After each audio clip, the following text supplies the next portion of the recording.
Hello friends, good morning. Welcome back to apex point. दोस्तों, आज के इस वीडियो में 31 मई के सभी इंपॉर्टेंट करंट अफेयर्स कवर किए गए हैं। तो चलिए दोस्तों शुरू करते हैं। तो आज का पहला प्रश्न है, रुडोल्फ वी सिल्डर पुरस्कार जीतने वाले पहले भारतीय कौन बने हैं? तो आंसर होगा बी, यानी doctor Nageshwar Reddy Rudolf V Schindler पुरस्कार जीतने वाले पहले भारतीय बने हैं। तो ऑप्शन आपका बी सही होगा, डॉक्टर नागेश्वर रेड्डी। AIG अस्पतालों के अध्यक्ष प्रसिद्ध गैस्ट्रोएंटेरोलॉजिस्ट अर्थात पेट आंत पाचन संबंधी doctor Nageshwar Reddy Rudolf V Schindler पुरस्कार जीतने वाले पहले भारतीय बने हैं। दोस्तों, डॉक्टर डी नागेश्वर रेड्डी को यह पुरस्कार American society of gastrointestinal endoscopy के द्वारा दिया गया है।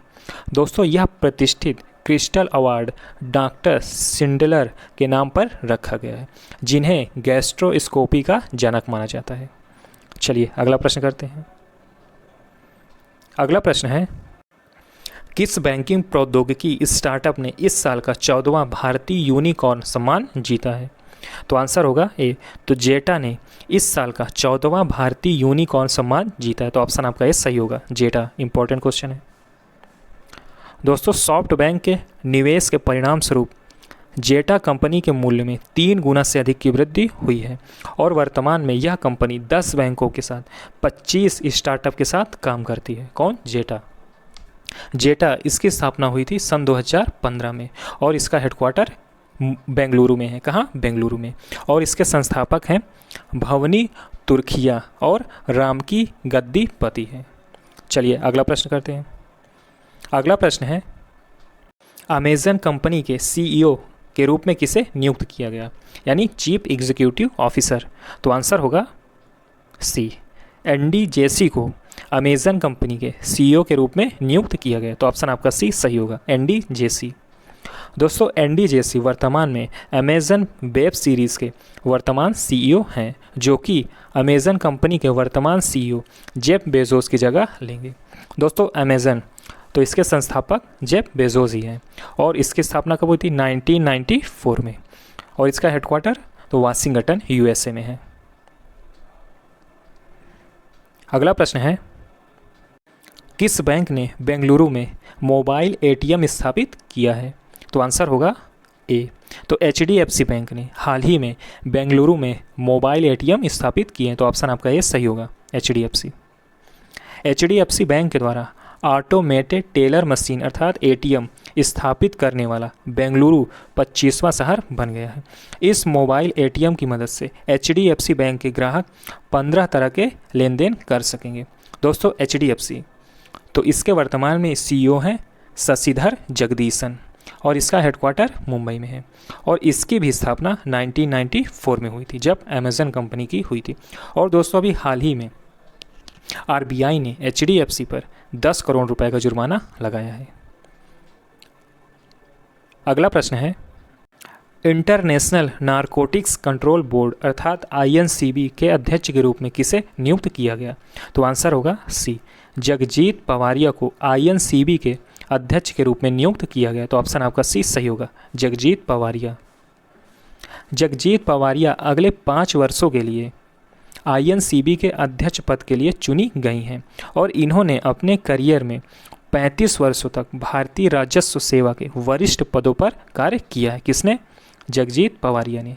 दोस्तों, INCB तो इसका हेडक्वार्टर ऑस्ट्रिया की राजधानी वियना में है और इसकी स्थापना हुई थी 1968 में। कब हुई थी? 1968 में।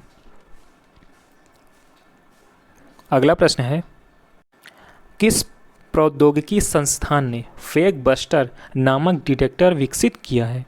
तो आंसर होगा ए, IIT रोपड़ ने हाल ही में फेक बस्टर नामक डिटेक्टर विकसित किया है। तो ऑप्शन आपका ए सही होगा, IIT रोपड़। ऑस्ट्रेलिया के मोनाश विश्वविद्यालय के शोधकर्ताओं ने भारतीय प्रौद्योगिकी संस्थान IIT रोपड़ के साथ मिलकर वर्चुअल कॉन्फ्रेंस के माध्यम से धोखेबाजों की पहचान के लिए फेक बस्टर नामक डिटेक्टर डिवाइस विकसित किया है। दोस्तों, इस डिटेक्टर का निर्माण वीडियो में हेराफेरी एवं धोखाधड़ी के मामलों को ध्यान में रखते हुए किया गया है।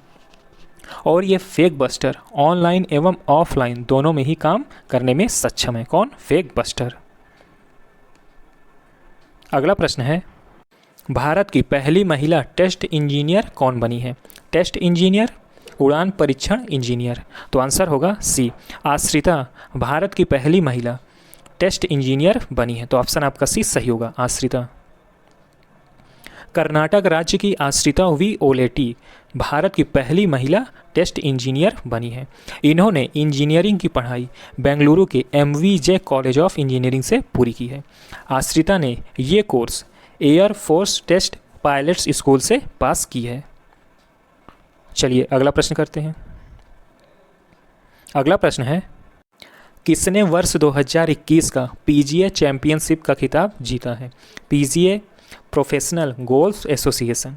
तो आंसर होगा ए, फिल मिकेल्सन ने 2021 का PGA चैंपियनशिप का खिताब जीता है। तो ऑप्शन आपका ए सही होगा, फिल मिकेल्सन। प्रसिद्ध अमेरिकी गोल्फर फिल मिकेल्सन ने 50 साल की उम्र में वर्ष 2021 का PGA चैंपियनशिप का खिताब जीता है। फिल मिकेल्सन ने 50 साल 11 महीने और 7 दिन की उम्र में इतिहास में प्रमुख चैंपियनशिप के सबसे उम्रदराज विजेता का रिकॉर्ड तोड़ दिया है। दोस्तों, फिल मिकेल्सन ने यह खिताब सबसे उम्रदराज जूलियस बोरोस के नाम पर दर्ज खिलाड़ी को पछाड़कर जीता है। तो किस खिलाड़ी को पछाड़ा है? जूलियस बोरोस को। चलिए अगला प्रश्न करते हैं।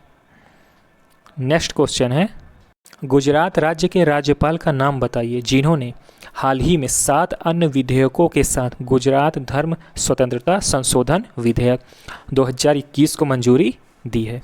तो आंसर होगा सी, आचार्य देवव्रत जो कि गुजरात के राज्यपाल हैं। इन्होंने 7 अन्य विधेयकों के साथ गुजरात धर्म स्वतंत्रता संशोधन विधेयक 2021 को मंजूरी दी है। तो ऑप्शन आपका सी सही होगा। गुजरात राज्य के राज्यपाल आचार्य देवव्रत ने ही 7 अन्य विधेयकों के साथ गुजरात धर्म संशोधन विधेयक 2021 को मंजूरी दी है। ये बिल राज्यसभा में मार्च 2021 में पारित हुआ था। विधेयक में शादी करके जबरन धर्म परिवर्तन कराने पर 3 से 10 साल की जेल का प्रावधान है। दोस्तों, हाल ही में गुजरात राज्य ने मेरा गांव कोरोना मुक्त गांव अभियान की शुरुआत की थी, जिसमें लोगों को आवश्यक वस्तुएं प्रदान की जाती हैं। अगला प्रश्न है, निम्न में से किस अभिनेता की बेटी ईरा खान ने मानसिक स्वास्थ्य से जुड़े मुद्दों पर लोगों की मदद करने के लिए अगत्सु फाउंडेशन को लॉन्च किया है? तो ऑप्शन होगा ए, यानी आमिर खान की बेटी ईरा खान ने मानसिक स्वास्थ्य से जुड़े मुद्दों पर लोगों की मदद करने के लिए अगत्सु फाउंडेशन को लॉन्च किया है। तो ऑप्शन आपका ए सही होगा, आमिर खान। आमिर खान की बेटी ईरा खान ने हाल ही में मानसिक स्वास्थ्य से जुड़े मुद्दों पर लोगों की मदद करने के लिए अगत्सु फाउंडेशन नाम से एक कंपनी लॉन्च की है, जिसमें इन्होंने एक सेक्शन 8 कंपनी रजिस्टर की है, जिसे ही अगत्सु फाउंडेशन कहा जाता है। तो दोस्तों, ये था हमारा लास्ट प्रश्न। आपको वीडियो कैसा लगा कमेंट करके ज़रूर बताइएगा, और दोस्तों चैनल को सब्सक्राइब जरूर कीजिएगा। ओके दोस्तों, मिलते हैं नेक्स्ट वीडियो में। Okay, good luck.